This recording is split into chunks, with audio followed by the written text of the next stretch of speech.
bahwa Desa Sidetapu itu bukan bagian dari Negara Kesatuan Republik Indonesia.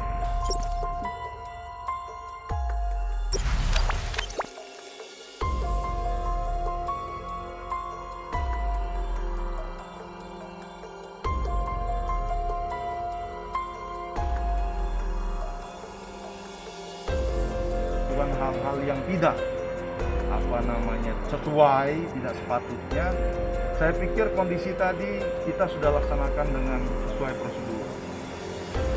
Saya sudah sampaikan juga tadi sewaktu kita bermediasi, dan saya sampaikan ya, satu hal yang menurut saya sangat tidak layak di Desa Sidetapu adalah bagaimana mereka bergerombol membentuk kerumunan massa, menakut-nakuti, dan ada provokator yang melakukan tindakan-tindakan yang menakut-nakuti petugas. Kemudian seolah-olah bahwa Desa Sidetapu itu bukan bagian dari Negara Kesatuan Republik Indonesia. Dan saya juga baru tahu bahwa ada satu anggota saya lagi yang dipukul dadanya 2 kali, dicekek, dipukul ulu hatinya 2 kali, kemudian dipukul tengkuknya.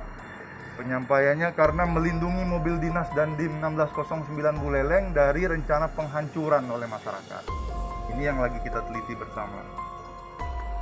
Itu yang menurut pendapat saya kurang pas dilakukan oleh masyarakat di tengah pandemi seperti ini. Karena kami sudah berusaha bekerja keras sesuai perintah yang kami terima dari komando atas, baik dari Polri maupun TNI, dengan menggunakan seluruh kemampuan yang ada untuk membantu masyarakat. Jangan lupa subscribe, share, komen, dan like ya.